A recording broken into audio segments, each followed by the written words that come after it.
Not now that you have it, but all the years before. Like the 5 and 6 hour people that are the late night workers, the early risers. Okay.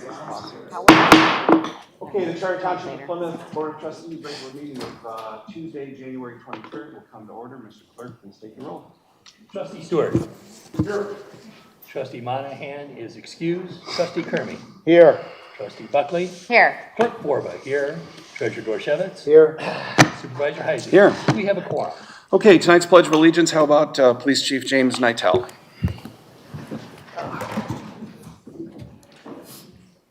I pledge allegiance to the flag of the United States of America and to the republic for which it stands, one nation, under God, indivisible, with liberty and justice for all. All right, item C, I need a motion to approve the agenda. Mr. Supervisor. Mr. Clerk. I move for the approval of the agenda for Tuesday, January 23rd, 2024. Motion's made by Clerk Borba. Is there a second? Hold on, I'd like to ask a question. What do we go to closed session and then item D1, which is request for board action. Yeah. Are people going to be allowed to talk on that item when we have that item, that issue, or are we going to have comments before? They can have comments during the public comment period, but it's common for us to vote on something when we come out of closed session.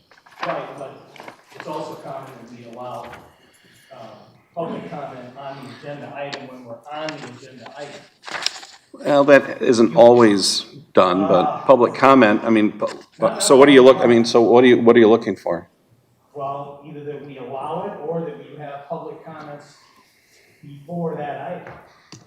I think it'd be better to allow people to talk on that item. Well, as this is a legal matter at this point, and we are being challenged by an attorney, and we are going into closed session to discuss our legal options, I would say that at this point, I would say no, because we as a board are not of one mind yet on what our legal strategy is vis-a-vis the letter from Northville Downs. I mean, I think we should talk with our attorney before we open up the floor to something that we're not, we can't anticipate. So will there be an explanation then of what we're doing before we vote on D1? I'm assuming at this point that the board would entertain the agenda item that I placed on there for tonight, the motion that I drafted. Which is made public. Which is public, which is in the public domain, so. Okay. It seems like there needs to be some background. Okay, well, we can talk about that. Because in normally closed we session just as come well. in after closed session and Yeah. say, we vote on whatever, we accept the attorney's recommendation. We've done and, it and it's done, right? Right. We've done Which, it before. right, I understand that. But this item has a specific motion wording attached, so it's different than the No. confidential litigation that we've had, like with a lawsuit. No, because we're going into closed session to talk about an attorney opinion letter, so that's the vehicle that allows us to do a closed session, and then Right. we're gonna make decisions based on that, which may or may not be reflected in the motion. You may decide to May change do the something motion, else, yeah. yeah. So I guess it's a placeholder, Chuck, at this point. Okay, well- Okay. So I need a second on the agenda? Second. Second by Mr. Stewart. All those in favor signify by saying aye. Aye. Aye. It is 6:04, and we're going into a closed session for the purpose of consultation Mr. on an Supervisor. attorney opinion letter in accordance with the Michigan Open Meetings Act. Okay, there's a Clerk. good reason to believe we'll be back here in an hour like we did last I week. would hope that we'd be back here by 7 o'clock, yeah. Okay, we need to make a motion here. I thought you did. No. Oh, I'll make oh. a motion to move that that a closed session is called for the purpose of consultation on an attorney opinion letter in accordance with Michigan Open Meeting Act, sections MLC 15.2688H. Okay, that motion's made by Clerk Borba. Is there a second, Mr. Treasurer? Okay, seconded by Treasurer Dorshevitz. Roll call. Okay, Supervisor Heisey. yes. Treasurer Dorshevitz. Yes. Clerk Borba, yes. Trustee Buckley. Yes. Trustee Kirby. Yes. Trustee Stewart. Yes. Motion carries. We're in closed session. Okay, we will be back hopefully by 7 o'clock. If you're watching at home, the cameras are going to continue to run. When we go to the YouTube format later on, this portion will be deleted, and for the sake of brevity. Yeah, it's funny you say that.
Okay, everybody got their mics on, please? You gotta say the time, okay? Make sure you All get right, I need a motion first to return to open That's what I'm session. saying, yeah. Okay. What time is it? I don't know what One, time it is. 2, 3, I've What got. time is it? Hold on. I got 6:56. Okay, ready?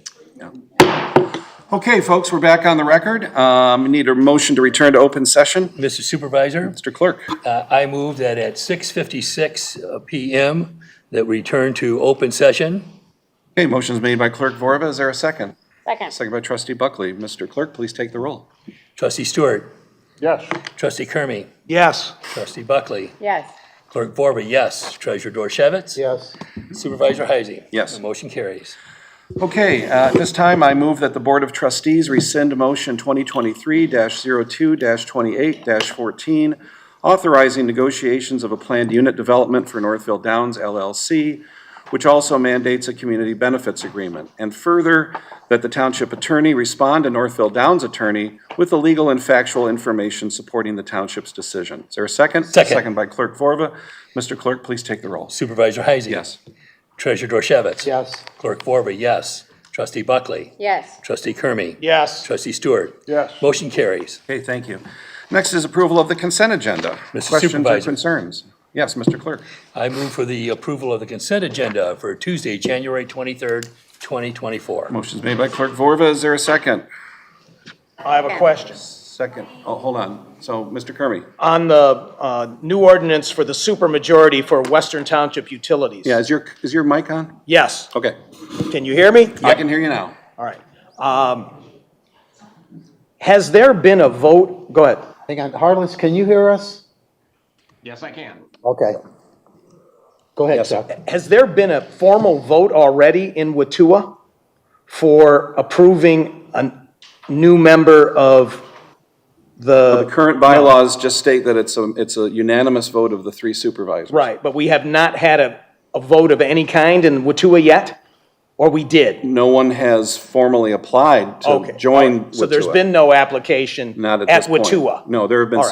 there have been inquiries, but no formal request for the Watua to examine and vote on. So you haven't had to vote on that decision yet? Not yet, but again, there have been overtures made to Watua. Okay, I heard a second from Trustee Buckley. On this case, we're going to have to do a roll call, Jerry. That is correct. Trustee Stewart? Yes. Trustee Kermy? Yes. Trustee Buckley? Yes. Clerk Vorba, yes. Treasurer Dorchevitz? Yes. Supervisor Heisey? Yes. Motion carries. Okay, up next is public comment, limited to 3 minutes. Bob, can you bring the clock up there? Anyway, you can have What?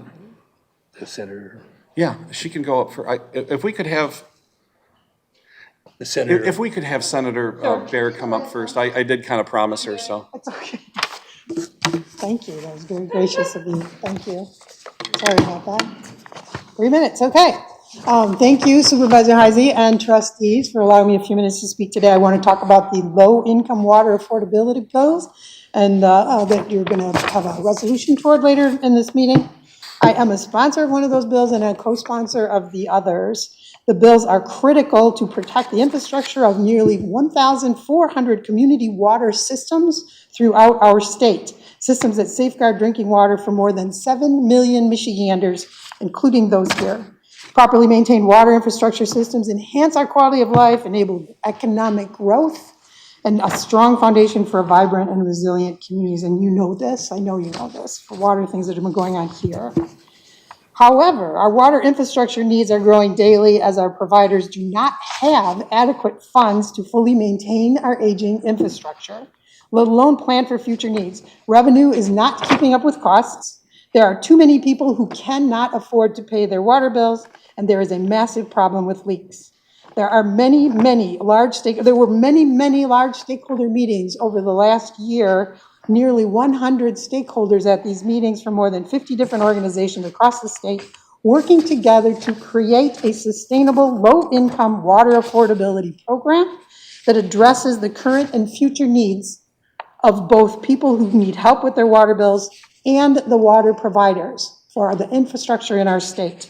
Some of the providers have had water affordability programs already. They can see the benefits, but none of them are sustainable The programs, our water authority here, Great Lakes Water Authority, has a program, a water affordability program. It's been very effective. They're going to run out of money in less than 2 years. They don't have a way to sustain it. They need a program and a model that will support the program going forward. The programs in all of the places around the state that have been doing this are very popular because the need is so great, but they run out of money in the programs end. The low-income water residential affordability program that the bills that you're referencing in your resolution that you're proposing will address all those issues. The bills that provide affordable water bills, it basically provides affordable water bills to low-income households with grant programs for paying arrearages and plumbing repairs. It gives customers an affordable bill, certainty of how much they owe each month, and protects the most vulnerable of our people from shutoffs. It gives certainty to water providers who are struggling to correct arrearages and payment for current services, which is what they need to be able to balance and better plan for their infrastructure needs. Low-income customers with incomes up to 135% of federal poverty level, that's just $40,000 for a family of 4, will pay just 2% of the average household income in the provider's service area for water. So that means everyone actually does pay a water bill. One of the challenges is when water bills are not paid, all the other ratepayers are going to end up paying for that. We all pay when the bills don't get paid. And even as it is, with the rates that have been going up, our providers are not bringing in enough revenue to pay for the infrastructure needs that we have. We need to have everybody paying bills. One way or another, we need to have everybody paying their bills. Everyone in the system will benefit by having everyone be a participant in our water bills. The water cost system-wide will be reduced also because of the repair feature of this set of bills. When plumbing leaks are fixed, when I first got involved in this a couple of years ago, I talked to Great Lakes Water Authority and some of the other providers. The number one issue in the high cost of water now is leaks. We lose so much water that everyone's bills have been going up, and people whose incomes don't go up can't pay for that. So leaks are a huge issue. And often in lower income communities, lower income households, leaks are worse than ever because they can't afford to fix them. So by having payments for leakage, for repairs, payments for arrearages, that keeps them there in their houses, that helps them fix the leaking problems and continue to pay their water bill. Everybody wins with that kind of plan. There are many implementation details in the bill. The result of that very, very large stakeholder group that built the program.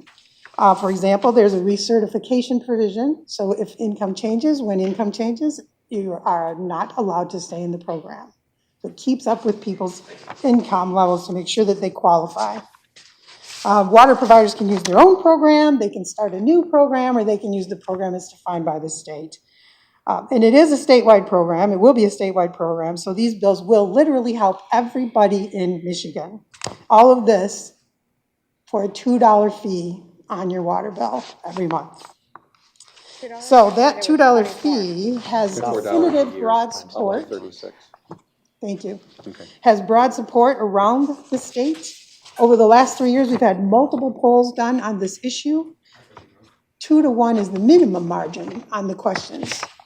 Do you support a fee on your water bill to help support those who cannot afford water, those who cannot afford to have safe, clean water in your house?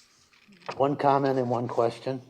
One of the things you said is not accurate in Plymouth Township. If a water bill is not paid, it becomes a lien on the property and the township is made whole. So we do not have to absorb it when bills are not paid. I don't know, I can't speak for other communities, but that's not accurate here.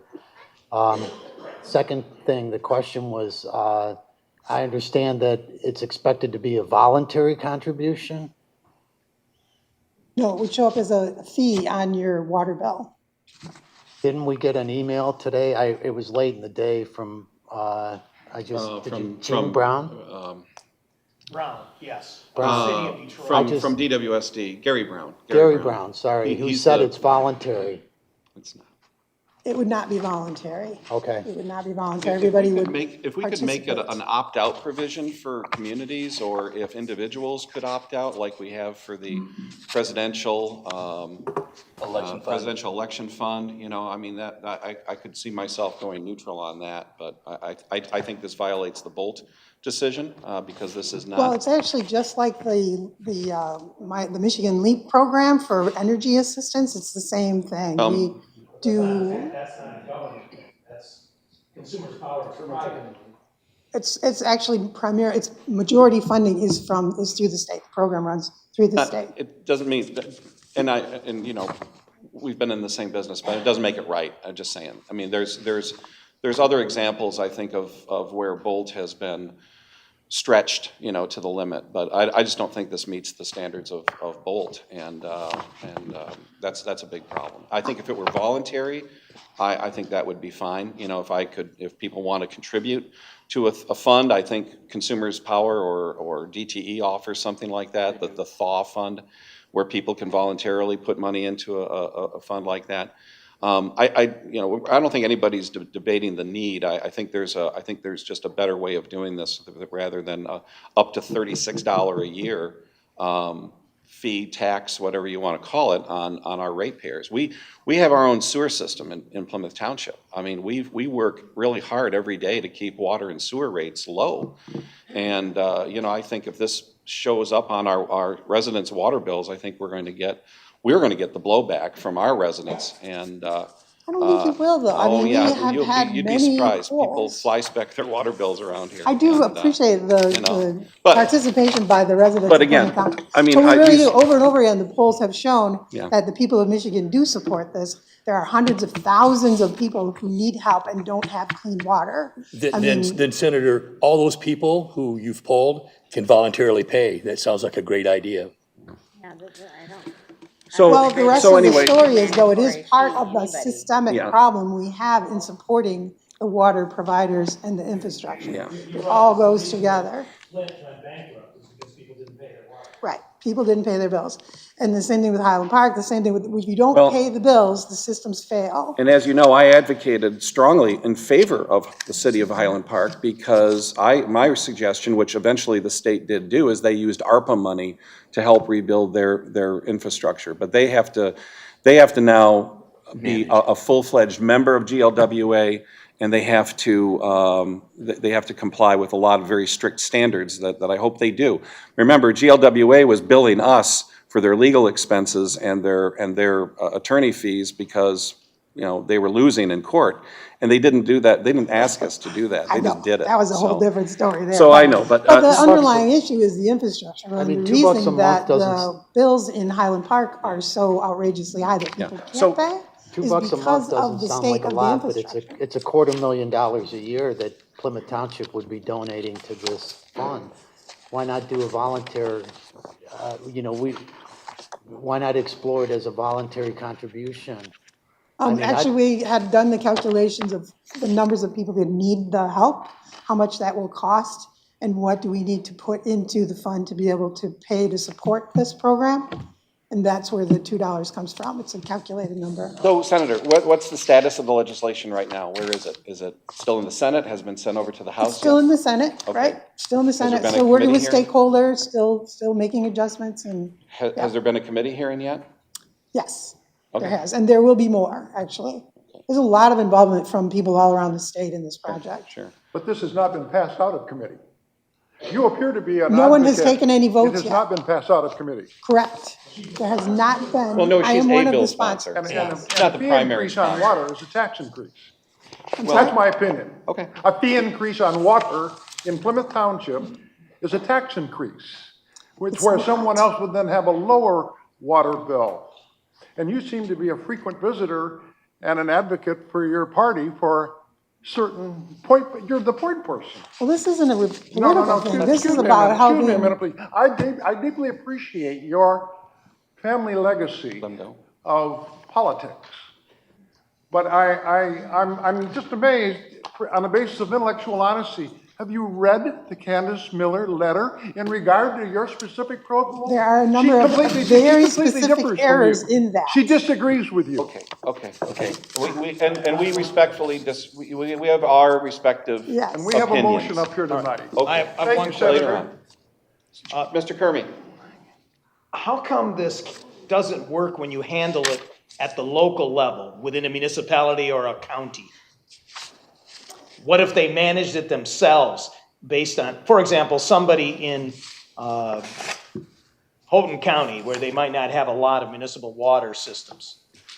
They would have a system for what few they have, and they would put the fee on their own as needed. Their county commission would handle it, or their city commission, or maybe they have a 501c3 where the Kiwanis Club contributes to it, or whatever. Yeah. That kind of methodology at a local level. You know, this is a bigger picture set of legislation that really is part of the dealing with the issue of the water infrastructure as well. It's a lot bigger than any one community. And there's a structural unfairness of that, of trying to separate out this poor community has to figure out how to handle it themselves. No participation. GLEWA supports this whole, a big part of southeastern Michigan, almost half of the population of the state within that one water authority. So who's going to pay for all the GLEWA The infrastructure? burden goes on all the other townships? Is that what you're saying? I'm sorry? The burden goes on the rest of us. The burden goes on help take care of everyone. that. The burden is spread out across the population. And that's why when you look at $2 a month on your water bill, it's a very small number. That's why most it's people in the principle. state It's are not about the supportive $2. of this. It's on principle. Most To of the place people in the burden state on the support it. rest of the taxpayers. They support it individually, personally, as in this $2 is worth it for both helping the people who cannot afford their water bill going around. and for improving our infrastructure and the system as a state. Senator, thank you very much. You're a good advocate for your legislation, and we appreciate that. Thank you, and I appreciate the time. Thank you. You're very welcome. Anybody else on public comment? Limited to 3 minutes. Bob will start the clock when Are you you going to come up. entertain G3 or? No, later on. Okay. Yeah. G3. Oh. Hi, Mary Ann Adams, longtime resident of Plymouth Township. The vote to rescind is appreciated. However, social media chatter surrounding Northville Downs indicates anger among the community continues. We do not subscribe to its oft ugliness, but rather have worked to bring forward facts. Further, I describe myself as a realist with tendencies towards optimism. However, the controversy surrounding this development, including comments made by Northville Downs attorney, deflates my realism, leaving me saddled with pessimism. Pessimism as to how this development came to our community, pessimism about our local officials having residents' best interests top of mind, and pessimism about acting in good faith with residents. Our emphasis is on the impacts of this gambling facility to residents' quality of life, likely negative property values impacting tax revenue, and the fact that live horse races account for less than 4% of wagers at this facility, however, still an industry with decades of decline and controversy. This gambling facility contravenes our master plan, and I hold McKenna equally accountable for this ever getting off the ground. Northville Downs holds responsibility in thinking it was okay to force itself onto our community without assessing overall residential sentiment, frankly, business 101. I would like to be optimistic and assume that the asserted bad faith negotiations, appearances of quid pro quo, and likely a whole host of other actions or laws we are unaware of are sufficient to make this development no longer a threat to our community and keep us whole. A strong coalition across the community has been created, and we will continue to work to keep this development out of our township. Before I conclude, as it is likely you will not let me speak on other agenda items as they are discussed, I urge the board to deny approval of the Recreation Master Plan at this time until the word authority appearing on page 67 under fiscal responsibility of the plan is changed to a word that has no inherent granted powers to a small self-interest group. Also, when Mr. Harless comes to the podium on Amendment 4 for MITC, I want an explanation on Parcel 11 as it states on page 4 of the amendment that it is a Part 201 facility, which means contamination exists regardless of who is responsible for cleaning it up. This is contrary to what he stated publicly, that it was not contaminated. And in conclusion, I have 2 questions which I am directing toward Attorney Bennett. In your legal opinion, was the vote on rescinding the PUD the best course of action to make our community whole and get rid of this gambling facility? And what do you think will be the most likely outcome of this action taken by the board tonight? Okay, thank you very much. I'd like a response. It's up to Mr. Attorney if he wants to respond. This is not a Q&A session, and I think we've been pretty clear about that. I'll advise the board of that at the appropriate time. I don't feel it's appropriate of me to comment on this publicly right now. Okay, well, the residents will be expecting a response. Thank you. Okay.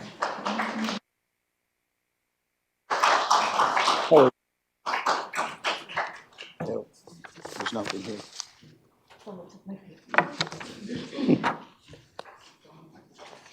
As soon as I get a paper. Howard Hamrick, Plymouth Township residents. Spoke on a couple of issues. I don't always speak negatively. Did speak against the track facility and the PUD that was passed through the Planning Commission. And I was pleased to see the vote this afternoon, or this evening rather. The second point that I'd like to comment on is the Western Wayne County Sewage Authority. We had a big issue several years ago with the state of Michigan wanting additional capacity into that facility. We basically shut down the Scott Regional Correctional Facility because we wouldn't grant it. I think this supermajority concept makes a lot of sense because a lot of people would like to get their hands on people's water and sewage rights and sewage facilities, which may or may not be in the best interest of this community. I'd like to comment, unfortunately, for about 2 minutes on the senator's proposal. We in this community, Senator, have taken care of our elderly through our Kiwanis, our service clubs. We have reached out. We have been constantly involved in taking care of those people who are under. Sir, you got to address the board. Got it. You know, otherwise it's not fair. Well, I'll go and talk to her directly since she's voted.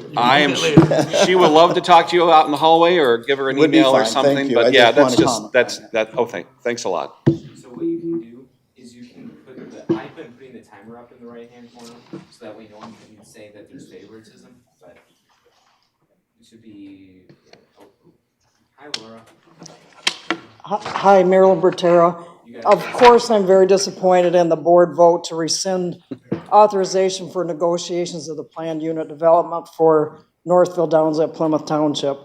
Unfortunately, I don't think the general public will ever know the specific details or understand how the negotiations on the community benefit agreement actually broke down. Some of you probably remember when the Detroit race course at Schoolcraft and Middle Belt closed down in 1998 and it was sold for commercial development. About 5 years later, there was an interesting article in Crane's Detroit that Livonia was disappointed that the commercial development was not producing as much revenue to the city of Livonia as the racetrack did. So be careful what you wish for. You've heard me speak in support of the racetrack at every meeting, so you will understand my last statement. The 128-acre parcel, which could have been a revenue-producing entertainment facility for Plymouth Township, my sincere hope is that it remains an empty brownfield for the next 30 years, like it has for the past 30 years. Okay, thank you. Hi. Hello, thank you. It is do I need to? There's a sign-in sheet. Oh, yes, okay. Okay. I'll try to do that, thank you. So hello, my name is Christy McGillivray. It is a pleasure to be here tonight. I'm the Political and Legislative Director for Sierra Club Michigan. We have about 127 members here in Plymouth Township, so I'm here tonight representing those members. And I am one of the stakeholders that's worked really closely with Senator Baer and other legislative leaders on the water affordability package that you're considering. I have read Candace Miller's letter closely, so I'd be happy to address some of the concerns that she she raises. They're not accurate, and I really encourage all of you to stay in close touch with Senator Bayer and bring your concerns, because the consensus that has driven this legislation has really changed how stakeholders have decided to characterize the problem even for themselves when it comes to water affordability. Notably, I think it's important to point out that water utilities, who have traditionally fought with advocates for years over the practice of water shutoffs, have come together with water advocates because there's now a shared understanding that if we do not collectively invest in the whole system, everything is more expensive. So, for example, if we do it on an individual community basis, as you mentioned, we are not getting to the economies of scale that are required in order to actually repair and deal with the upkeep of our drinking and wastewater infrastructure. I think it is relevant to note that most of our drinking and wastewater infrastructure was also built out with millions of federal dollars in the 70s and 80s, and that funding is not there to maintain it. I think all of you are very fiscally responsible, and you understand it is significantly more expensive to repair something that is broken instead of maintaining the repairs the entire time. And this is not in violation of the Bolt decision, which I think is another point that was made. So I want to encourage all of you to get into the weeds before taking a public position. And I really encourage you to talk to the different stakeholders that have come together, because people who have disagreed for years are on the same page with this bill package. So thank you for your time. I really appreciate it, and I would love to talk with all of you in the future. Okay, thank you. It's on. It's on. So are we, people are going to be able to talk on the agenda items, correct? Well, they're talking on it right now, so. No, but- I mean, we have two public hearings tonight as well, and so there's gonna be. When we get to, okay. I mean, so you want everybody to come back? No, but I'm saying, people don't need to talk now on this, they can talk when we have the agenda No, item. I can do it now. Which is I the don't normal wanna- cadence. Yeah, well, I mean, I think, I don't wanna blame the senator, but we kinda, once we open that door, I think we have to stick with Yeah. it, so. Hi, Good evening. I was going to speak, but my voice is not going to cooperate. okay. I'm from the Detroit Water and Sewer Department. Just want to clarify that Director Brown's statement does not say it's voluntary. It's saying, as written, if a customer does not pay the $2, the water provider is not on the hook to cover that money. That's how it's written right now. What I'm hearing from this body is you're supportive generally of water affordability, that you understand that there's need. And I think rather than a vote opposing the package of bills in their entirety, we invite you to have a dialogue with the stakeholder group to see what changes, and I've heard some ideas here today, would actually make this more palatable to you as a body and individually. So I'm urging just withdraw the resolution. Let's have a discussion and see if there's some changes in the wording that might make this that's more acceptable to all of you. Okay. And that's all. Thank you. Thank you. All right, anybody else at this time? Got a guy back there.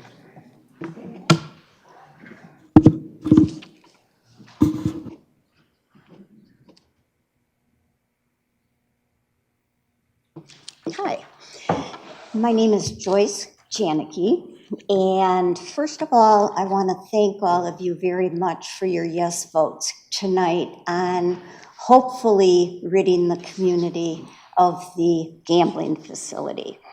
You're doing the right thing in many ways. Let me tell you, I just got back a few days ago from Florida. The area that I was near was Pompano Beach. Did I say that right? Pompano Beach. Pompano, yeah. I practiced it all day and I still got it wrong. Pompano Beach. And that was the site of the very last harness racetrack in Florida. And I say was because the owners of that racetrack that is no more is our Harrah's Entertainment. And they felt that the racetrack was a big drain on their resources, big drain on their financial bottom line. And as soon as they legally could, they did ditch that harness racetrack. So there are no more harness racetracks in Florida. There are thoroughbred tracks, but no more harness racetracks. Let's see. And I also wanted to just re-emphasize that when I first spoke in front of the Planning Commission, it was about a year ago, and they put forth their 8 objectives when trying to decide and analyze if a project or development was good for the community.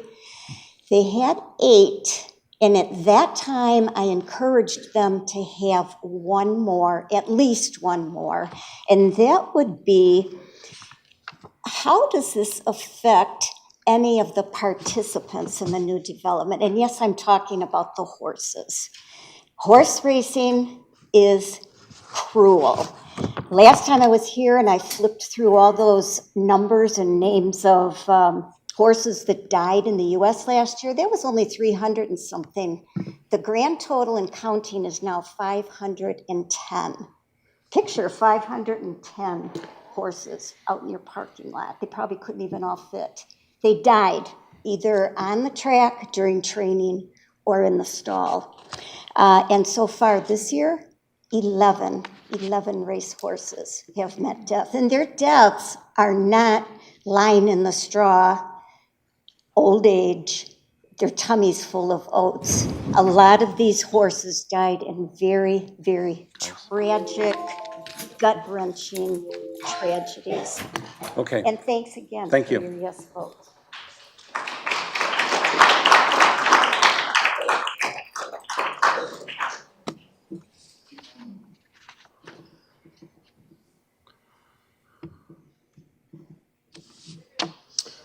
Hi, Anthony Costa here. I wasn't planning on speaking, but wanted to thank you guys for rescinding your negotiations with Northville Downs. Not sure if that's due to listening to the community or if you're worried about getting reelected or what that's about, but thank you for rescinding that. But something else struck me during this meeting, just the outrage to see from some of the board members about a $2 tax for water for people in an affluent community. It seems so disgusting to me. I mean, Flint is not that far away, and that was not that long ago. And if $2 per person is gonna ensure that people have clean water, access to water, they don't get their water shut off, that is a no-brainer to me. $2 a month? How much is Netflix? $10 a month? It's not about the money. Yeah, it's about the principle, I know. We're all libertarians here, I get that. You don't want any taxes, so why don't we privatize the police? Why don't we privatize fire? Why don't we privatize everything? Why tax anything, you know? Just make it voluntary. I don't understand that. Do we not want to take care of the people that are worse off than we are? We live in such a blessed community, if you want to call it that. $2 a month. It just seems ridiculous that we're even arguing about that. So please think about people, real people that are struggling out there. Yeah, we could all donate. I got $2 in my pocket. I'll go donate. A lot of people do donate, but people need to be compelled to help other people too. If we left everything to charity and goodwill, what do you think would happen? We'd have more billionaires. We'd have more all of that, and the poor people would just keep getting trampled. Okay, so please reconsider whatever vote you're gonna give. Okay.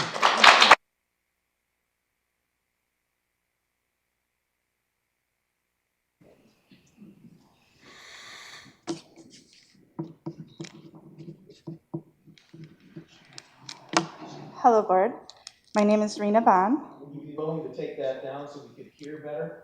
Yeah, Please. sure. Is that better? Yes. My name is Rena Bond, and first of all, I also wanted to thank you for your vote on the racetrack, on the horse track tonight. I hope that means that you have been listening to the community who's been coming so long to let you know their concerns with it. I'm also expressing that with caution because inviting this unethical, cruel, dying business to Plymouth Township without community approval, without proper zoning is very concerning. The opportunity cost for this project is astronomical. And a dying, harmful business is not what the community wants for the future of their township, and I hope that you've heard that.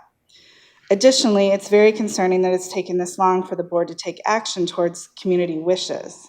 Opposition to the project has continually grown and has been made known to you in many different ways, including letting you know at almost every meeting for almost a year.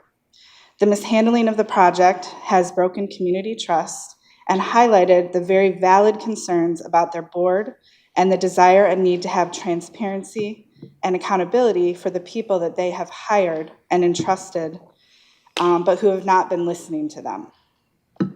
Again, I hope this vote means that you have been listening. I think that's something really important that should be recognized and taken to heart. And additionally, I'm hoping that Northville Downs will hear and see that the message is very clear that the community does not want them here. Northville Downs is not welcome in Plymouth Township. The community does not want an unethical, cruel, and dying industry in their township. The community will not give up and will stay committed until there is no further threat from Northville Downs trying to force themselves on Plymouth Township. We are not going away, and we will not give up. Thank you.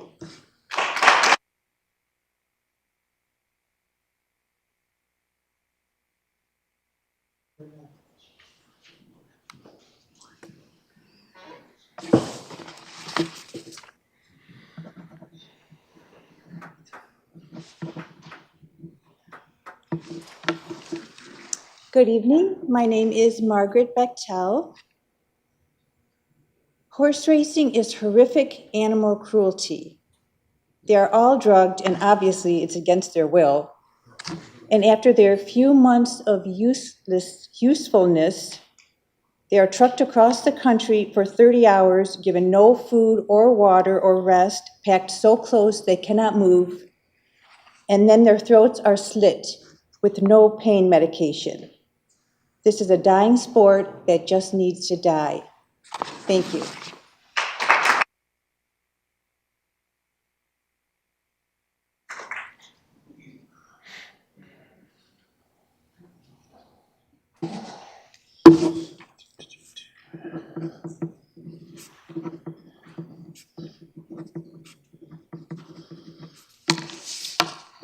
Hi, my name is Jim Van Boven.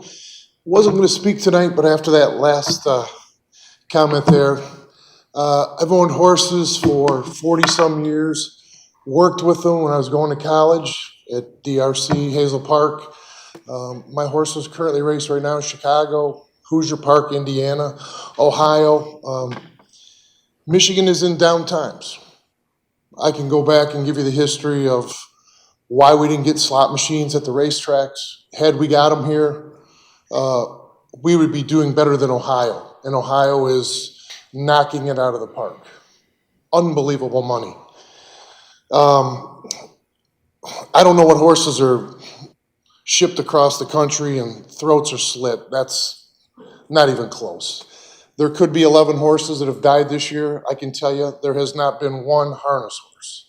If you look at the fatalities of thoroughbreds versus harness, it's not even close. Probably maybe 2% of all the races in the country. A little factuality too with Pompano Park.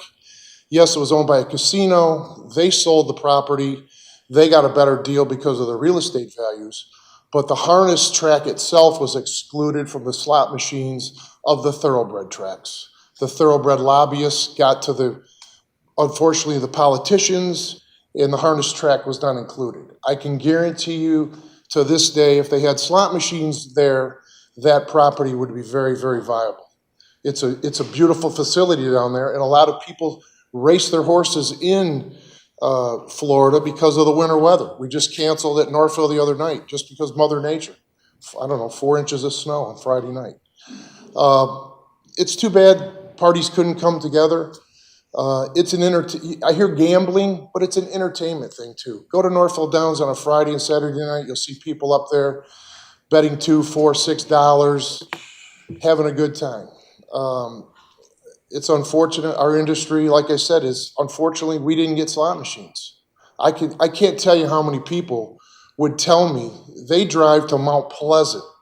They drive to Battle Creek to play slot machines, and they're 10 minutes from Northville Downs, 15 minutes from the tracks.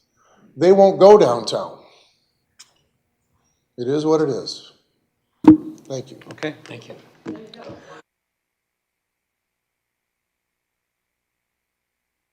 We're going to move on then. Item G1, this is a public hearing regarding Brownfield Plan Amendment Number 4 for properties within the Michigan International Technology Center Redevelopment Authority. Mr. Clerk, we have to open the floor for a public hearing on this item at 7. Did we skip ahead? Just 1 second, let me get to G1. So what's the item we're on called? What number? G1. G1. G1. Public hearing on the Brownfield amendment. So it's 7:37. I moved that we open the public hearing at 7:37. Okay, motion's been made by Clerk Vorba. Is there a second? Second. Second by Trustee Buckley. Mr. Clerk, please take the roll. Okay. Supervisor Heisey? Yes. Treasurer Dorshevitz? Yes. Clerk Vorba, yes. Trustee Buckley? Yes. Trustee Kermy? Yes. Trustee Stewart? Yes. Motion Okay, carries. so we're now in a public hearing limited to the public hearing regarding Brownfield Plan Amendment 4 for properties within the MITC Brownfield Authority. I know Mr. Harless was online with us, and he will be. Oh, he's still there, and he will be speaking. You will be speaking a little bit later on the next agenda item, but at this point, this is the public's time for comments or questions on this. Okay, hearing none, I move to close the public hearing at 7:38. Is there a second? Second. Second by Clerk Vorba. Mr. Clerk, please take the roll. Clerk Vorba, yes. Treasurer Dorshevitz? Yes. Supervisor Heisey? Yes. Trustee Stewart? Yes. Trustee Kermy? Yes. Trustee Buckley? Yes. Motion carries. Okay, item G2 is the MITC Brownfield Authority Redevelopment Plan Amendment Number 4. I detailed this in my cover letter, and this is not a matter of first impression for the Plymouth Township Board, as this is the fourth such amendment to the master MITC Brownfield Plan, also known as Parcel 13. But that's just because that was our first brownfield site that was committed to the plan back in 2018, 2019. I'm not going to read my cover memo to you guys, and you're welcome. And Mr. Harless, if you have anything additional to add, I've also added your cover memo as well. So do we have any questions for Mr. Harless? Which parcel is the Nell Hydro? That will be on parcel 14. Hold on, let me turn to the map first. Yeah. Parcel 14 is not part of this amendment. It is in Plymouth Township, and the parcels in this plan amendment are, I believe, Mr. Harless, are all in Northville Township. The actual material that's in the amendment as far as the change, that's correct. Parcel 14 is in this brownfield plan. But it's not the subject of this amendment. Yeah, all parcels are in the brownfield plan, I suppose. That's a simple way of saying it. Yeah, they all are. All right.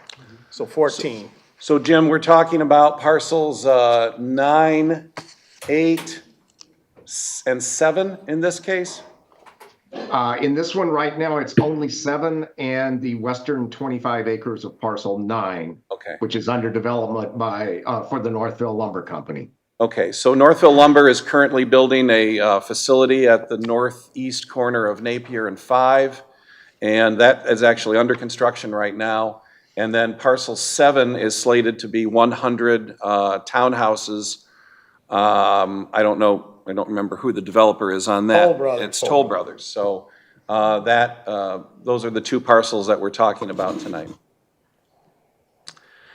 So what was on these parcels that caused the contamination? On parcel 9, on the Northville Lumber portion, there was agricultural activities, specifically an orchard. Okay, so the lead arsenic was used as an insecticide. That's the sole pollutant of any significance? Of any significance, it's the arsenic from the arsenical that was used as a fungicide. There are other contaminants on the site in low levels, source unknown at this point. Okay, so just from a educational standpoint, why is the vast majority, apparently like 3 or 4 to 1, of the tax increment revenue for projects that are not environmental? They're infrastructure like roads and pipes and grading and that type of thing. Why is that? I realize maybe the law is that way, but, or give us a little education on this. Because these properties have been owned by the state land bank, they're eligible for both what's called environmental and non-environmental eligible costs. MEDC and the Act 381 defines what activities are eligible for reimbursement in both categories. So when they're eligible for non-environmental, typically you're looking at public infrastructure. In the case of Northville Lumber, it's infrastructure that is not included in the MITC infrastructure program. They're eligible for demolition, site preparation, which is grading, staking. If they are doing sustainable stormwater management, that's eligible. There's a whole list of eligible activities that's available in guidance put out by both MEDC and Eagle. Okay, so we are in effect subsidizing non-environmental improvements, but that's part of the law that's allowable.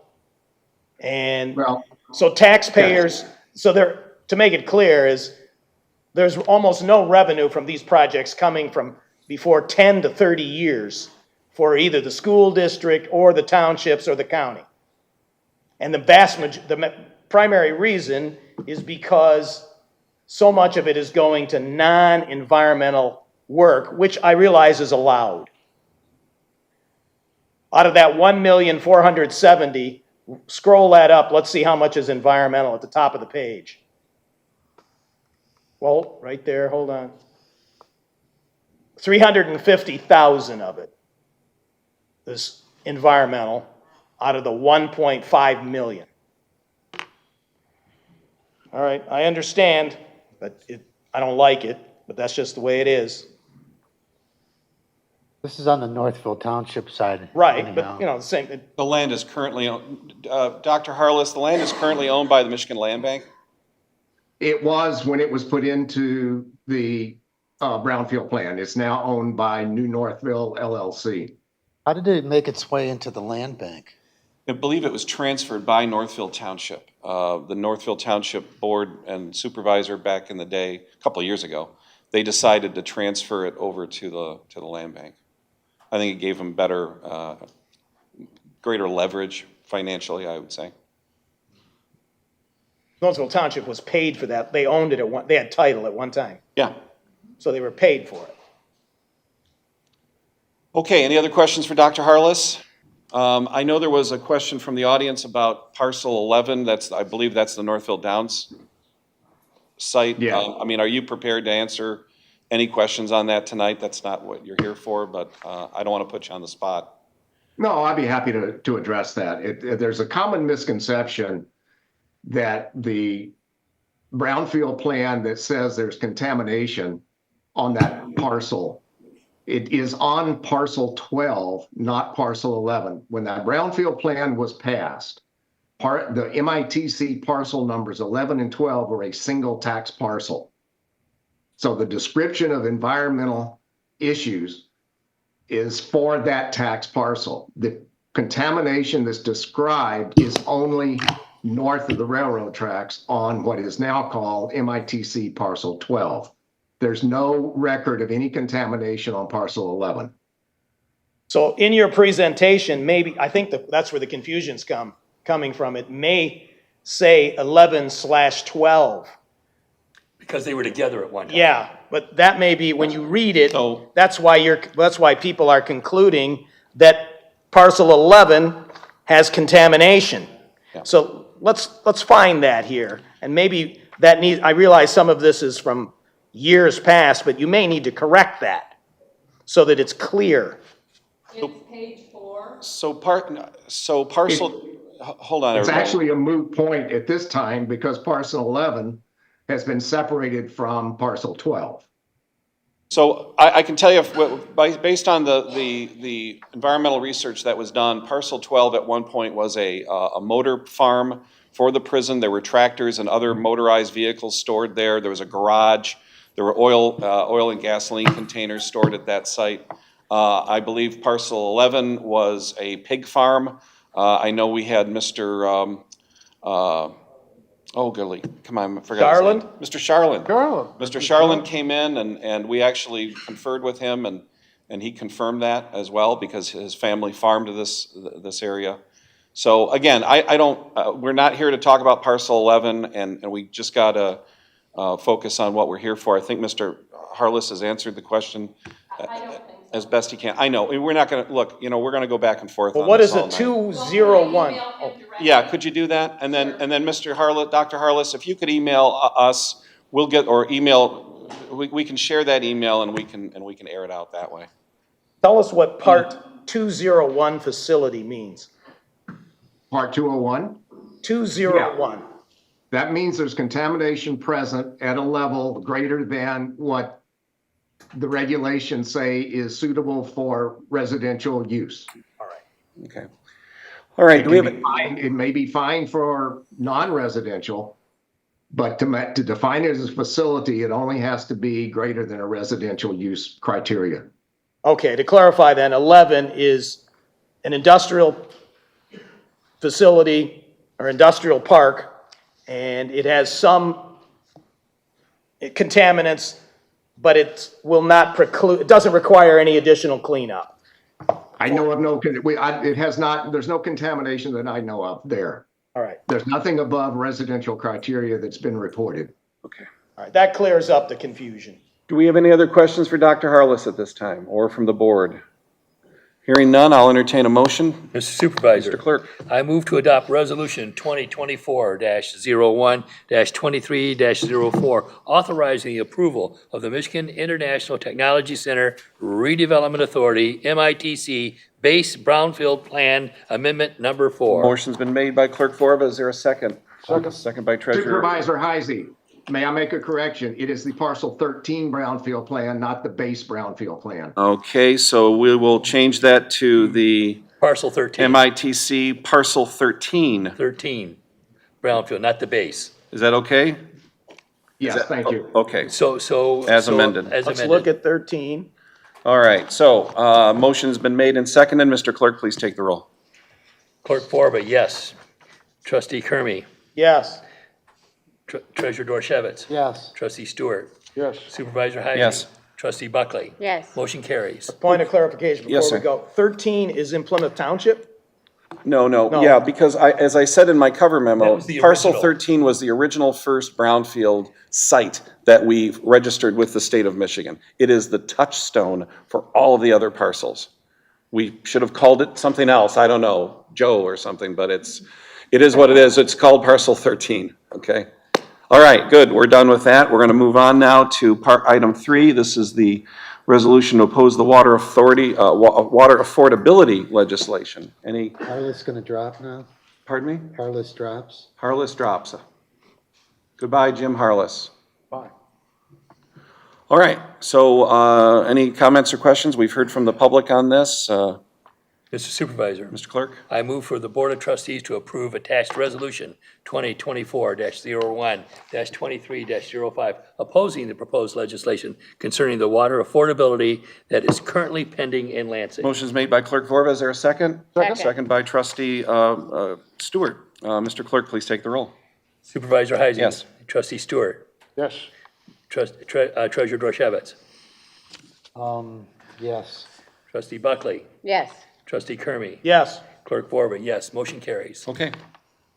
Next up is item 4. This is the public hearing for the 2024-2028 Parks and Rec Master Plan. So what we're going to do now is do another public hearing announcement. My glasses are in the shop right now, so I'm using my old glasses. So I have to pick my glasses up and down here all night if I have to look closely. So quite a, I move that at 7:51, we open the public hearing for okay. the recreation. Motion's been made by Clerk Vorva to open the public hearing at 7:51. Is there a second? Second? Second. Second by Trustee Buckley. Mr. Clerk, please take the roll. Is there a Clerk public Vorba. hearing open? Hold on, Yes. we gotta, hold on, we gotta take a roll call first. Clerk Vorba, yes. Treasurer Dorchevitz. Yes. Supervisor Heisey. Yes. Trustee Buckley. Yes. Trustee Kermy. Yes. Trustee Stewart. Yes. Motion carries to open. Okay, we are open at the public hearing on the recreation plan. And I we'll- am concerned about the word authority in the document and would prefer that there be a verbiage that does not give inherent powers to this authority that we're trying to create. Authority means lots of powers. Can Laura, can you find this? I have it if you want me to. No, well, we have our planner here, so. Yep, it's on page 67. Well, you have to bring that up then, because we don't have. Right, it's on the It's page 67 of your document. Okay. Of the plan. The plan, draft the plan. 2024, You don't have a 2028. hard copy. We're a tree city. We don't want to tear down more trees. What is the, where's it at again? Laura, can you walk us through? We can't find it. It's under, Okay, everybody, just It's, chill. Trustee Dershowitz, if you could go to government, Parks and Rec. Oh, it's under Parks and Rec. Yep, it's right with the current plan. So it's the first. This one? Yep, so it's on page 67. And these are policy considerations for the township to consider in the next 5 years. So this is not mandating any authority. It's just recommending that this would be one policy consideration to be explored. and I'm just suggesting you use the word commission or something else, because authority is a pretty strong, gives people rights to do things without really checking with other people. You can't put an taxing authority in place until. Bob, look, guys, look. The survey asked that question. Yeah, it so let's did. look and see Yeah. what the survey said. The survey has also said it 4 years ago that what are your thoughts on a joint recreation authority with the city of Plymouth? I can talk over you all night. It's okay. I'm used to it. So we have a joint. We had the question. We posed the question. What do you think about a joint recreation authority with the city of Plymouth? What was the result? I don't know what the polling. The was, document said many residents. Couldn't It do didn't that tell without a you how vote. much. Oh my God, Bob! This is a plan. I know. So We're saying the same thing. Exactly. It's like what we did with Park. You worked on that. I get it. And it would have to I go to the understand voters, it. and there would be a recreation commission. Why are you arguing I mean, with me? no, We're I mean, saying the why are same you thing. jumping to conclusions? I'm not jumping to conclusions. Good grief. I'm challenging that statement that we could just, You have to create an authority, you know that. I know that. It's exactly what I'm saying. Why are you arguing with me? Let's wait till. You're not making any sense. Oh, I'm just very concerned about the word authority. okay. I mean, legally, we cannot create an authority without a vote of the board, a vote of the people, and all of that stuff. Right. As long as there's a vote of the people, I'm okay. That's good. Yeah. Look it up. We tried this Checks before. and balances. We did this in 2018 with the park authority, and it failed because the people spoke, so. It's a recreation plan that suggests that, never mind. Well, Bob, on the survey, and Laura, please give us the results of the survey that asked, what do you think of forming a municipal joint authority that would have taxing powers? That's what the words that was used in the survey that I recall from about a year ago. And then the second part of that is, what is the result? What did people say?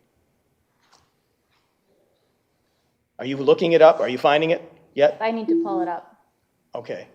And remember that when we put things in master plans, they're advisory and they don't have teeth. But when we were discussing these mixed-use developments and high-density housing, McKenna regularly referred to the words that we put in a master plan, which were just directional, saying that we needed to have a different kind of housing or something like that. So there is some credence put, people do pay attention to what's in here. So it's not so far-fetched to be concerned about it. So let's just, as we're discussing it and educating. I get it, but it could never, just because it's in here doesn't mean the board could go out and create an authority. A recreation authority has to be approved by the voters. That's in the state constitution. I'd say take it out or change the wording. But let's see what the survey said. Plan. It's just, I know. Plans become real. It's a plan. But it can't become. I know that, Bob. I know that. It doesn't, just because you say you need different housing, it doesn't happen unless it goes to the planning commission. I understand that. Yeah. And this is the same thing. An authority cannot be approved unless there's a referendum by the voters of Plymouth Township. Correct. We understand that. But oftentimes, words become actions with time. No. Okay. Not without a vote. Oh, okay. You know what, you could put in voter-approved authority, Laura, but, I mean, we know what the law is, and we know how to do it. Can you answer Trustee Kermey's question, or? Yes, the question in the survey read, the township does not have a dedicated recreation department. Would you be in favor of a joint recreation authority with the city of Plymouth? This would likely require a dedicated millage and a separate recreation commission. That means you have to Amen. vote. A dedicated millage. That means you which have to is vote. what you spoke to last summer at the presentation, where I was fortunate to listen to you and be the only trustee here. Your presentation in this room last summer included a dedicated millage. I think you call that a tax increase. And that is just what the city of Plymouth rejected. Yeah, John. So I am saying, no, thank you. But what I'm saying, John, it's a come vote. on. What was the, Jeez, oh, Pete. how many, why can't we discuss it? No, this is all gamesmanship. No, it's not. all It's just gamesmanship. clarification. What was the people? What was How the many vote? people It responded failed. and It what failed. what was? Bud. There were 3 options, yes, no, unsure. Yes was 57. Okay, more than half. Percent? Well, what was no, what were the others? No was 23 and unsure was 20. Okay, so, that's fair. That's quite a large number of John, yeses. you understand that you cannot create a recreation commission without a vote of the people and a vote of the board of And a trustees. millage You know that. requires a vote. I know that. It's in there. I know, I realize that. okay, Let's just, all right, it's we're- part of the discussion. Trustees, just to make it very clear in the plan, we could add some verbiage that says this would require a vote of the people and must be, discussed further. Thank you. That's fine. The mountain out of a molehill. Yeah, right. You guys. Okay, any more comments? Any more comments at the public comment public situation comments. here? And the board Okay, can I move to comment later. close public comment then. What time? It's 7:59. 7:59 by Heisey, second by Borba. Need a motion. Yes, And we I got the did. second, and we need the roll call. Yes, we do. Clerk Borba, yes. Supervisor Heisey. Yes. Treasurer Dorchevitz. Yes. Trustee Buckley. Yes. Trustee Kermy. Yes. Trustee Stewart. Yes. Motion carries. Okay. Next up is Hold the, on. Are we on this still? Huh? We're gonna, well, we're going on to next item, which is the same But thing. would you want to say something about it? yeah, I want to discuss something that's in there. Bring up the preamble page. There's some inaccuracies that we might as well fix them so they're not here for the next 20 What are you years. talking about, Chuck? Where? In the preamble, which describes Plymouth Township in the beginning, says when the freeways came, the dates are wrong. It's in the report. Do you want the recreation plan? Yeah, the recreation plan. Oh, okay, that's in a different Let's tab. just get it right. Okay, I think that would be page 6.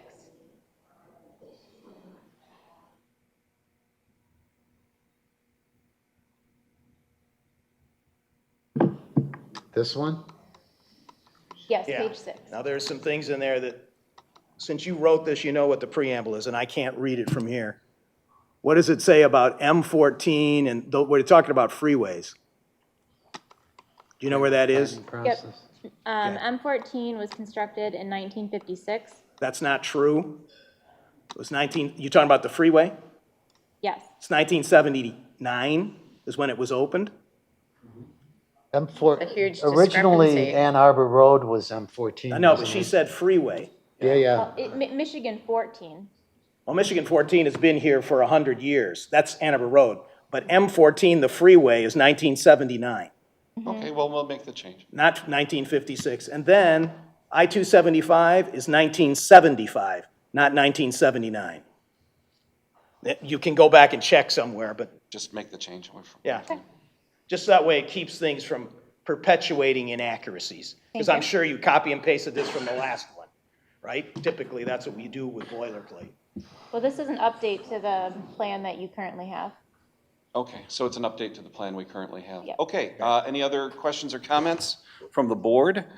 Then what I'm gonna do, hold on, everybody. I'm gonna do this. I move to adopt resolution 2024-01-2306, authorizing adoption of the 2024-2028 Parks and Recreation Master Plan as amended.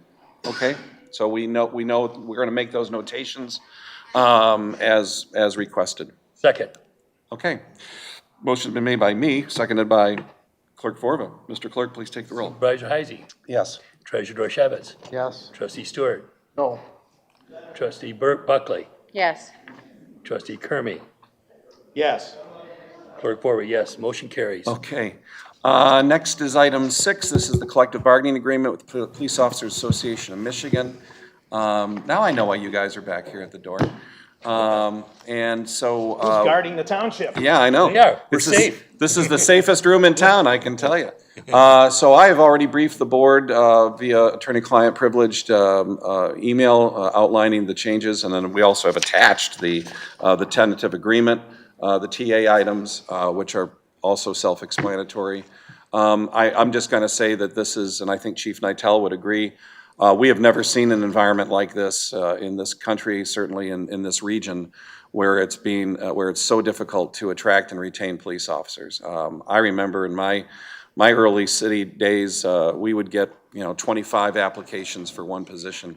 Now we're not getting any, and so it's we have to do more to attract and retain good qualified police officers, and I think this contract accomplishes that without protracted litigation or arbitration or anything of that nature. We're not there's a lot of things, I don't want to get into some of the stuff I mentioned in the email, but there's a lot of stuff that is not addressed in this contract, and I think that also provides value for the taxpayers. So I think it's a fair deal for the taxpayers and also to, again, attract and retain good qualified police officers, and we certainly appreciate all they do. Any other questions? Yes, Mr.? I have two. Yeah. Under the first year, 4%, where it says only the top step will receive. Explain that? Okay, so the way it is right now, it takes you 5 years to go from a new hire to a fully vested, not a word vested, but a full pay police officer. So we're reducing that from 5 years to 3 years. So the individuals who are in that 3-year step up phase, they're getting their own raises, okay? And so this is to accommodate the guys at the top pay who have already achieved, who are already at or above their 5-year. So those individuals get the 4%. The other individuals who are under the now 3% are going to get. I mean under 3 years. Under 3 years are going to get their own, I don't know what the percentages are, but they're going to move up at a faster rate. I mean, it's just the way it is. Okay, next question. We have had problems long before most of you came here, I think. Bob may remember it. The bonus, which is not counting towards retirement and some other things, has to be handled by payroll correctly. In the past, we've had situations where we overpaid and the employees kept the money, most of the money. So who has got the ball to handle this potentially complex payroll action? I want to know the name. We have an HR consultant, and we also have a part-time payroll specialist who has been doing a great job of administering the contracts. This is kind of complex potentially, so okay. So we got to oversee it. Yeah, you're saying they need to be careful. It's not comprehended in a compensation calculation for retirement. Yep, and that's right in the contract as well. That language. So it's a mechanics thing of the payroll department. Yep. And it's unusual, so it would require special attention and oversight. Well, we've actually been doing bonuses similar to this with the ARPA money that we receive. So Yes. this is not a matter of first impression for our payroll staff. Since it doesn't count towards retirement and also the match, it wouldn't count towards the match, right? Nope. For any of the 401K Nope. officers. Right. Nope. All right. Mr. Supervisor. Mr. Clerk.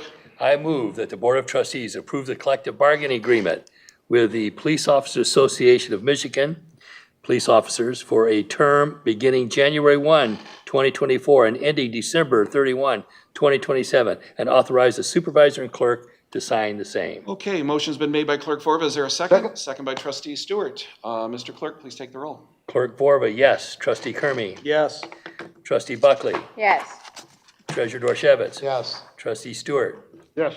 Supervisor Heisey. Yes. Motion carries. Okay, great. Thank you very much. Next is item H again, public comment limited to 3 minutes. Okay, we're going to move on to board comments. Let's start with Trustee Kermy.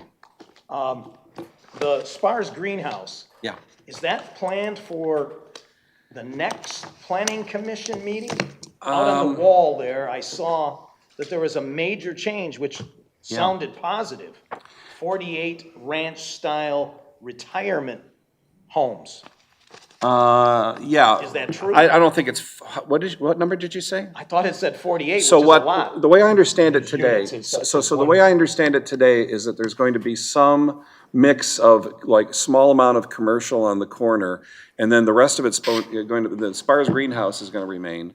And then I think it's supposed to be some kind of a assisted living facility. Yeah, that's So what I mean by probably where the senior 48, assisted. yeah, it's probably where the 48 number. It's probably came just from. the Units, the number of inside. 48 rooms. dwellings, yeah. Yeah, 48 rooms. Yeah. But it made it sound like it's only 2 stories tall for the commercial side, which is a big improvement. Yeah, it's a big step in the right direction. I think that they listened Message. to us, and I think they listened to the planning commission, and, you know, The we public. gave them we did give them sort of a free shot at a public hearing here, and, looks like they got the message. I mean, it's not a done deal. It still has to, they have to start over again now with the planning commission, so it may come to us at some point. So the planners, she's gone? Yep. Okay. She's had enough. Is that enough? She gets paid, right? All right, are we having a special meeting in February? No, we're having a regular meeting On the 7th, I believe. on, February 6th. No special meeting because of Northville Downs? No, we had that discussion, so. All right.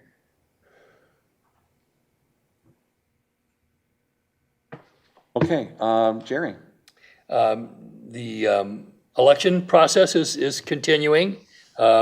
We've received over, of the 11,040 applications that we sent out, we've received 5,150 back. Now, the law requires us to call all those other people. So there's about 6,000 people we have to call or text or email or send them a letter. And we have contacted in various forms about 1,800 people so far. It's a very time-consuming process to do all those 3 things. So we have to verify that they're making a selection. Sometimes people will forget to make their selection on what kind of ballot they want. That's about 200.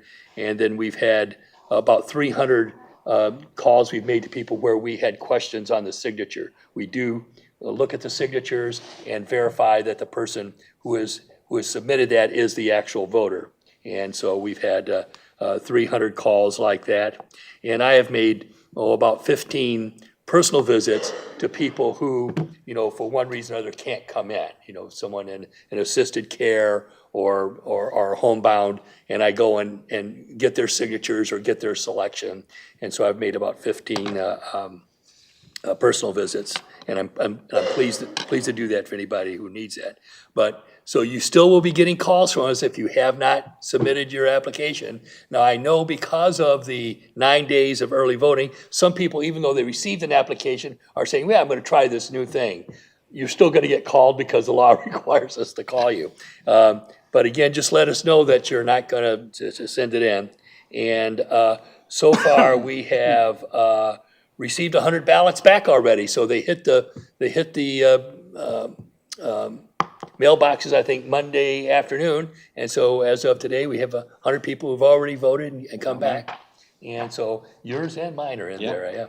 And Bob, we're gonna owe you a call. And Jerry called me, texted me, and emailed me, so I took out a restraining order. So we're moving forward with that, and so we will be having a public test of the voting equipment on the 29th of January, and that will be published in the paper and also on the website. And then after that, we're hoping that the state will give us the new training module for the 9 days of early voting, because there are differences in the process, so we're still waiting for that. And so we're moving forward, and I just can't thank my staff enough. They're doing an outstanding job, working a lot of long hours, trying to adhere to the new rules, the new laws, and the Constitution that 2/3 of the people voted for. 2 questions. Yes. What is the hourly rate for these people making the phone calls and doing the text? It varies. Some of it is overtime. So some of it may be $30 an hour? Or more, yes.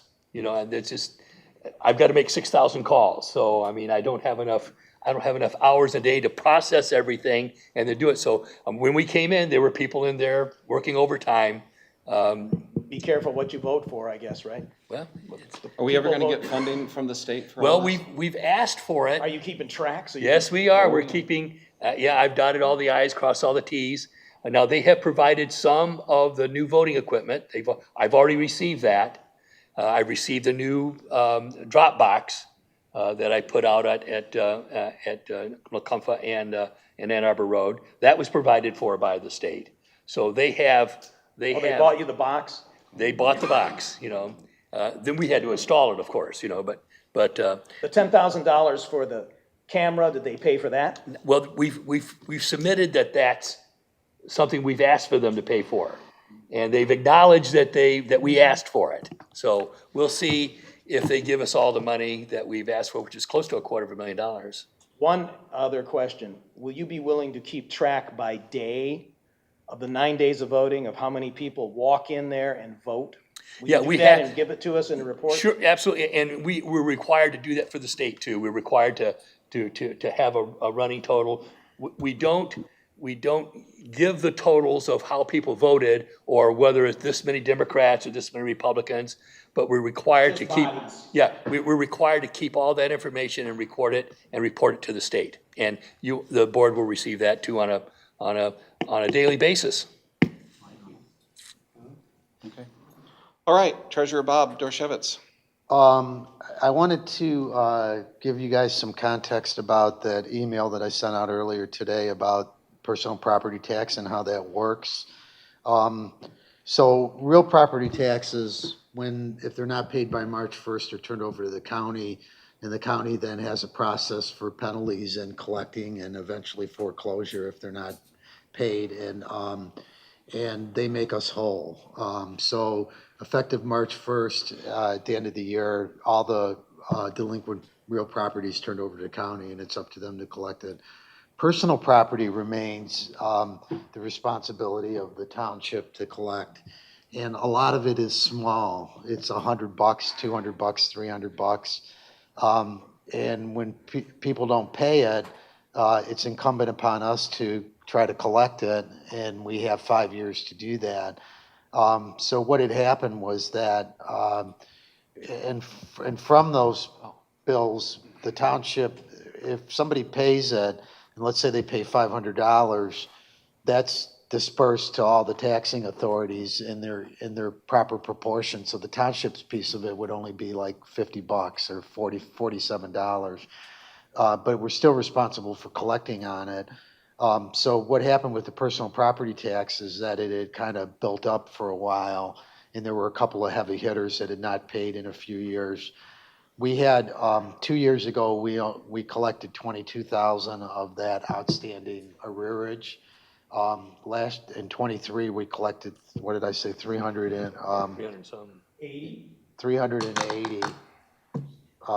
388 of what was in arrearage, and most That's of 1,000. Yes. So we went from 22,000 to 388.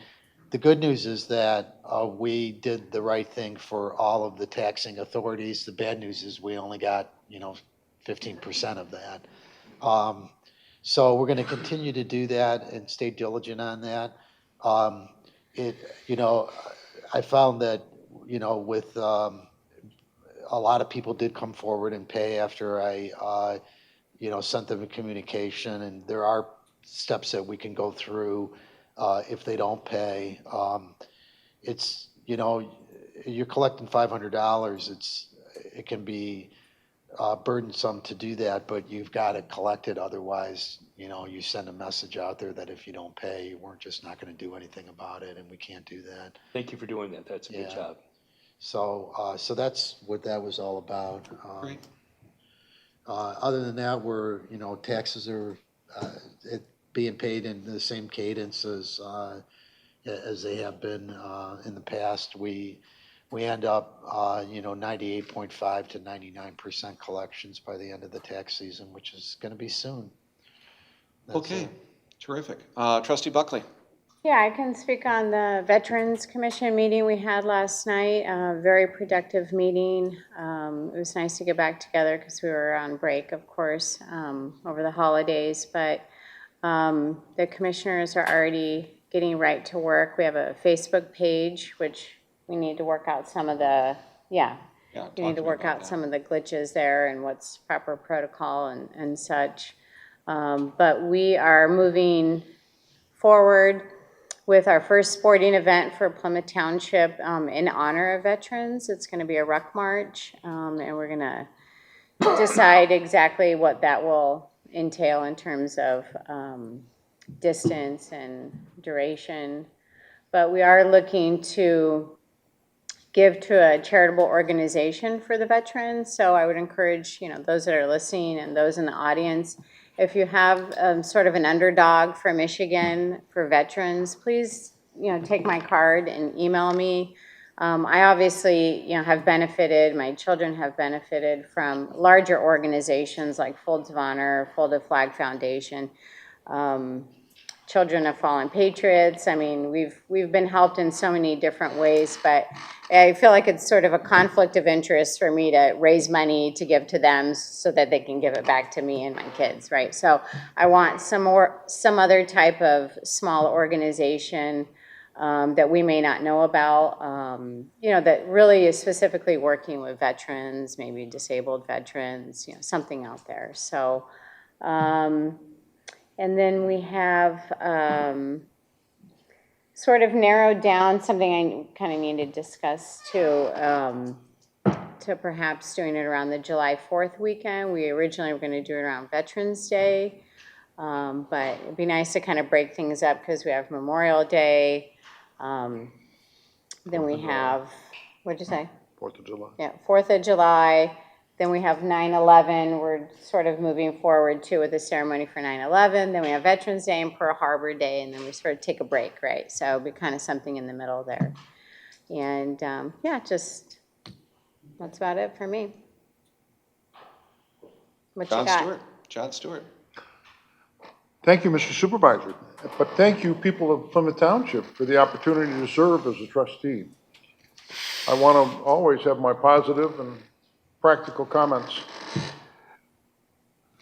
Chief Nitel, we have a new police officer that I came to a swearing in. Harshbarger is his last name.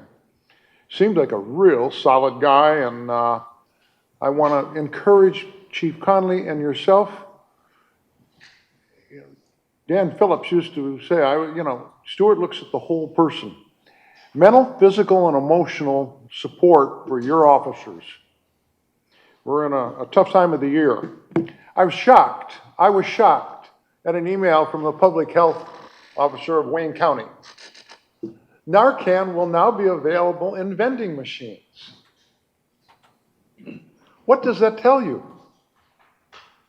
We got a drug problem going on out there. Wayne County Public Health is going to be putting Narcan in vending machines. And lastly, last Sunday I skipped church, went to a Zoom meeting with DTE. serving the needs of my subdivision. We are very disappointed at the lack of thorough tree trimming. The supervisor has a wonderful contact with Ms. Rickwalder. I got to the regional vice president, VP. I got an email from her. She said, Stuart, you attended and you asked a question. I'd like to think this was a commitment. Tree trimming will be completed in Lake Point and west side of Plymouth Township by the end of the first quarter. What that means is by the end of March, we are supposed to be trimmed up. So welcome the Davy trucks.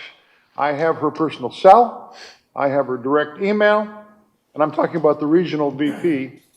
And I hope that we can kind of get over the hump of, oh my, here comes another storm, here comes another outage.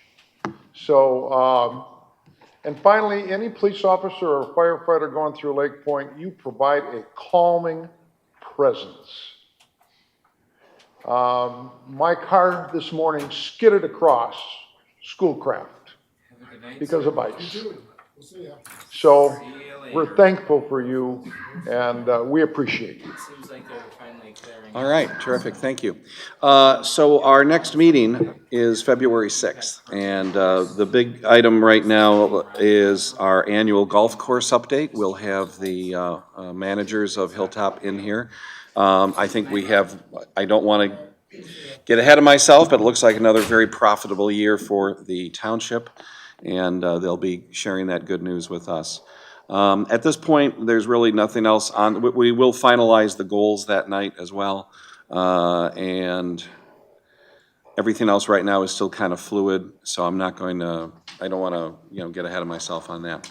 I do want to thank everybody who has been sending out letters and emails regarding the Salem sewer proposal. I'm getting, on average, about 3 or 4 every day, and then we're also getting hard copy letters as well, so please keep those coming to the state of Michigan, to Eagle, and to our elected representatives and Senator Baer. I know they are also very much opposed to this project, and we do appreciate all the news, all the support that we're getting on that. As far as any new news on the Salem Sewer Project, I don't have any, but I know that our legislative delegation continues to monitor this with Eagle, and it would certainly be my demand, frankly, that we have some kind of a public hearing on this matter in Plymouth Township, not in Lansing, but do it here. And if we have to rent out, Northridge Church or some place like that, we'll do it. So just stay tuned on that. I know at some point, we need to talk about the dog and animals in the park issue. So I don't know, Chuck, if you've been working with Kevin on that, but just kind of coordinate that, Kevin. You said you were going to send out a draft, but didn't happen yet, right? Well, we've been, as we know, we've been a little busy with other stuff, but. But you had said you were going to do it this week. Yeah. Did I miss? Is the point? No, you did not miss anything. I did make that representation. Unfortunately, my schedule with court this week has been pretty overwhelming. I was at court today from 10 a.m., which is a late open, until 2 p.m. today. I was there yesterday all morning. I have tomorrow, Thursday, and Friday to get some paperwork done. Okay. You get convicted? No, not convicted. So, and then what we need to do is try to coordinate the ordinance changes with the park policy as well. So, fortunately, the weather is on our side right now, but as the weather improves, we're going to have to address There'll have to be 2 readings of the ordinance, Yeah. 1 reading of the park rules. Well, on Correct. that item, that letter that came about people concerned that the gates of the park are open till 11:30, are the police figuring that out with the park people? Yes. Yeah. I mean, Chief Nightel gave a really good answer on that one, and I responded back. We met with the supervisors from the park. They had, as a matter of daily patrols, we checked that, so we continue to do that. There was one night in particular, and again, if we have emergency runs, things like that take precedent, then it could be delayed, but we double check that. The same thing with the soccer park, and same thing with Hilltop Golf Course. We make nightly checks of those facilities. our facilities. Okay, let me just check, I'm just checking my, okay. Motion to adjourn? I think we're all set. Thank you, John. Motion to adjourn, second? Second by Clerk Vorba. All those in favor, signify by saying aye. Aye. I like this 6.